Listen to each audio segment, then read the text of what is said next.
I pushed twice.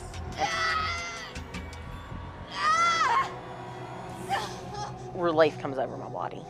There is no more pain.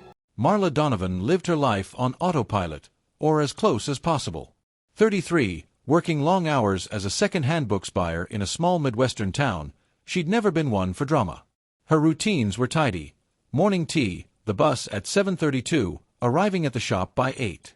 She felt fine, though lately something inside her whispered she was off balance. Over the past months, she had chalked up her fatigue to overdoing it. Long nights organizing donations, hauling boxes, sorting old diaries. She blamed cramps and bloating on stress and IBS. She'd gained weight, but wrote it off to middle age. Occasionally, she felt a kind of flutter in her belly, like a mischievous mouse. But she was busy. She'd had her period, she thought. Except, she now realized she hadn't. She'd lost count. But she didn't worry. She was careful by nature, always steering well outside any concept of unplanned events. One Tuesday morning, while dusting a shelf of Victorian romances, she felt a sharp pang. She brushed it off as a cramp. But at the bathroom sink, she stared at her reflection and everything seemed distant. Her face looked pale, her hands trembling as water dripped between her fingers. She caught her breath. Then nothing. A week later, while washing dishes at home, Marla keeled over. A wave of nausea crashed through her, and she sank to the linoleum floor. Her vision blurred. It was only her lower abdomen that screamed. She grasped the edge of the sink. "This isn't normal," she whispered. Yet she still didn't suspect. The next morning, she called her doctor, just to check an iron deficiency or something. An appointment was made for the following Friday. But by Thursday night, something shifted. She had been lying in bed, mind foggy, dreading what she couldn't name, something else in her womb. She felt pressure. In the restroom at work, she looked at her belly. It had rounded slightly, though she claimed she'd put on some weight. She didn't describe fatigue usually. The heartbeat from the old wooden floorboards outside the bathroom seemed to hammer at her ribcage. Then, a sudden gush. Marla stared. Warm. Fluid. Panic tangled in her chest. Water? No. She sank to her knees, hands trembling. And then a contraction hit, sharp enough to steal her breath. She realized something. She was in labor. Marla had never planned a birth. She had a well-thought-out life plan. Quiet, stable, uncomplicated. Motherhood wasn't part of that plan. She'd assumed she knew her body.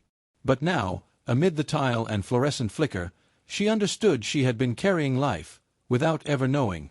She staggered forward, pushing the bathroom door closed with both hands. She collapsed onto the mat. She pressed against the wall, knees drawn up, breathing through another contraction. She summoned courage from somewhere deep. She dialed 911, trembling, breathless, voice cracking. The operator's calm voice guided her. "Stay on the phone, breathe into the collar, engage when the baby comes." She nodded, though no one saw. A contraction rolled in faster this time. She gripped the edge of the sink, willing the baby to wait. Then a burning pressure. She chewed the air. And there it was, a head crowning. She touched it, slick and miraculous. She pushed again. And again. The surge of sound was immense, wet, primal. She heard a cry she never expected, a tiny proclamation in the tiled room. Her phone clattered. She pressed it to her ear as another contraction flickered. "Baby's out," she managed. I think it's a girl." A siren's urgency seeped through the building as paramedics burst in. The rest of the bathroom becomes a blur. They wrapped the baby, knocked gently on Marla's forehead, lifted them both with gentle voices. In the hospital, they told Marla she'd had a concealed pregnancy, likely abdominal or low-lying, which masked rounds of typical signs. Hormones hadn't caused morning sickness. Her body had carried the baby but withheld its signals like a secret vigil. They were astonished. Many professionals were. "You really touched the birth right there in the bathroom," one EMT said. Marla closed her eyes. She could hardly remember pain. What burned brightest was wonder, shock and awe that a life came so quietly, so unexpectedly. The next morning, she woke in a hospital bed.